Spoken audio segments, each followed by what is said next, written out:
Olha só, os 10 mandamentos. É um daqueles documentos que todo mundo acha que conhece, né? Mas a verdade é que ele guarda uns segredos bem surpreendentes.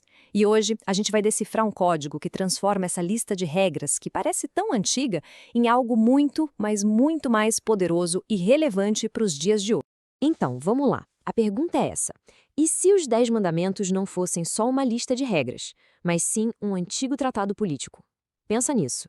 É uma ideia que vira de cabeça para baixo tudo que a gente achava que sabia sobre esse texto. E, sério, a resposta para essa pergunta muda tudo. Para a gente entender o decálogo de verdade, a gente precisa viajar no tempo. Voltar lá para o seu contexto original, sabe? Os acadêmicos têm um nome chique para isso: Sitzenleben. É alemão para cenário de vida. Basicamente, é o mundo em que o texto nasceu, lá no segundo milênio antes de Cristo. É que nem achar um manual de um aparelho super antigo. Se não se entende a época, as instruções simplesmente não fazem sentido. E é justamente nesse contexto que a gente encontra uma coisa impressionante. Os mandamentos, olha só, não são só uma listinha de pode e não pode. A estrutura deles é idêntica a um tipo bem específico de documento político daquela época. Um tratado de suzerania hitita. Isso mesmo, um tratado político. E aqui a gente consegue ver o quão fundo vai essa conexão. É quase um mapa, né? O decálogo de um lado, a estrutura de um tratado hitita do outro. Bate tudo. O preâmbulo, que apresenta o rei, o prólogo histórico, as regras, as cláusulas. Cada pedacinho do decálogo segue o roteiro diplomático exato da Idade da Bronze. É uma correspondência perfeita. Agora, presta atenção no ponto crucial, a virada de chave, o prólogo histórico. A frase que te tirei da terra do Egito, isso não é só um "Oi, tudo bem?", é uma declaração radical. Ela diz que a graça, a libertação, veio antes da lei. Isso muda completamente a lógica da coisa.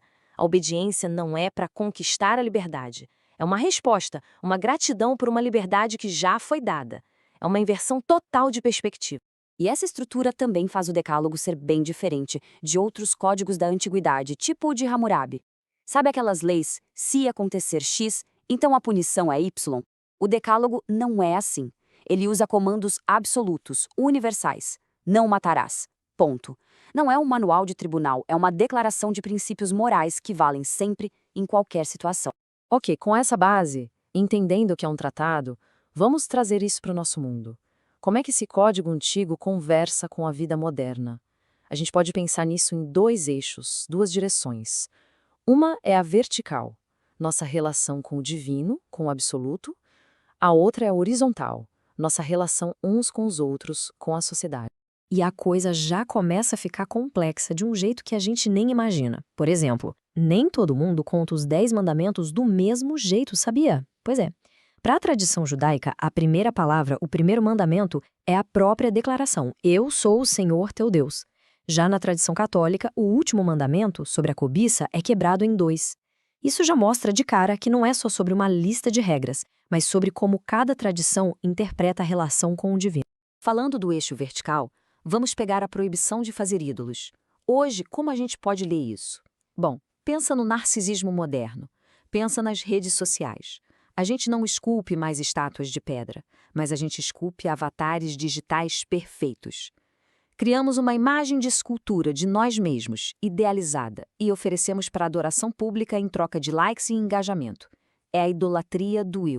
Ainda no eixo vertical tem o sábado. E, gente, isso foi uma inovação social absurda, radical mesmo.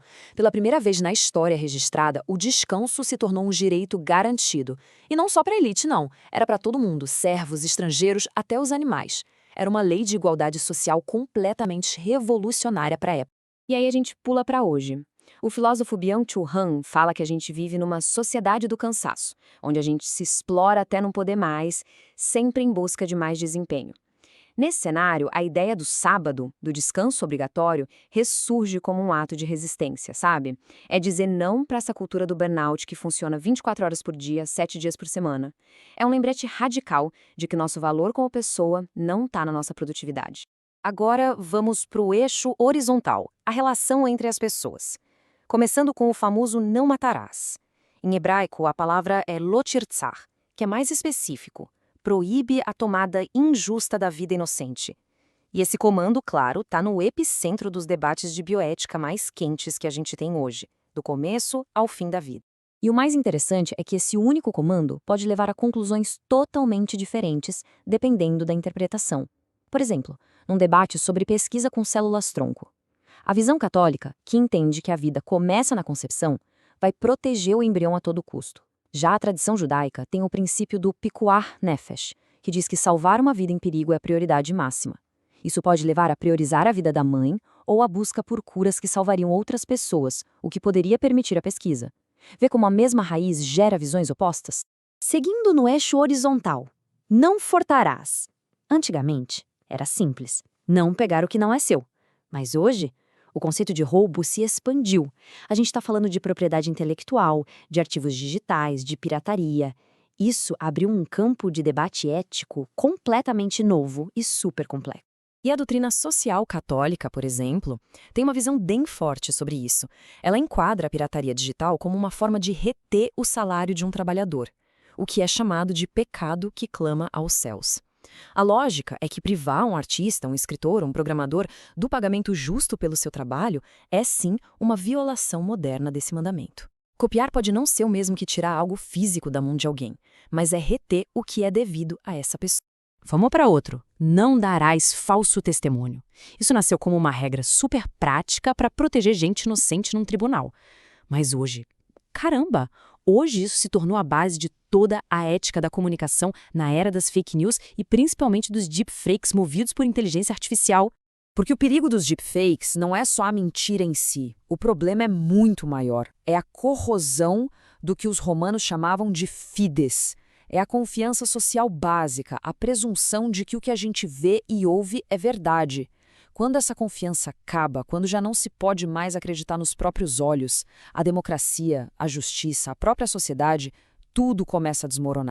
E aí a gente chega no último mandamento, que é o único: não cobiçarás. Ele é diferente porque ele não fala de uma ação, mas de um pensamento, de um sentimento interno. Filósofos como René Girard veem aqui o que ele chamou de desejo mimético. Ou seja, a gente não deseja algo porque é bom, mas porque o outro tem. É o desejo de imitar, de competir. E é essa rivalidade, essa inveja, que para Girard está na raiz de quase todos os conflitos e da violência na sociedade. Fica claro, então, que a influência do Decálogo não ficou lá no deserto, né? O código dele está meio que embutido no sistema operacional da civilização ocidental. Ele ecoa em lugares que a gente nem faz ideia. E essa jornada na área do direito é impressionante. Pensa só, lá no século IX, Alfredo Grande usou o Decálogo como base para o seu código de leis, que é uma das sementes da Common Law inglesa. E agora a gente salta para o século XXI e o mesmo texto ainda é citado em debates no Supremo Tribunal Federal aqui no Brasil, por exemplo, na discussão sobre a presença de símbolos religiosos em tribunais. É uma linha direta de influência que atravessa milênios. E não é só no direito, não. Mesmo em contextos totalmente seculares, a ressonância continua. Pega, por exemplo, um pensador como Jordan Peterson. Ele olha para os mandamentos e os reinterpreta como estruturas psicológicas, arquétipos que são essenciais para a gente criar ordem na nossa vida e conseguir navegar o caos do mundo. Nessa visão, mentir ou roubar não são só pecados no sentido religioso. São violações da própria estrutura da realidade. Ações que, no fundo, levam à desintegração da nossa própria psique. Então, no fim das contas, o que a gente vê é que essas 10 palavras continuam vivas. Não como uma relíquia empoeirada de museu, mas como um espelho atemporal dos desafios que a gente enfrenta simplesmente por ser humano. A natureza humana, com suas tendências, parece que não mudou tanto assim. E aí fica a pergunta, né? Se esse código tão antigo ainda consegue descrever com tanta precisão os nossos dilemas mais modernos, será que ele também não esconde a chave para a gente começar a resolvê-los?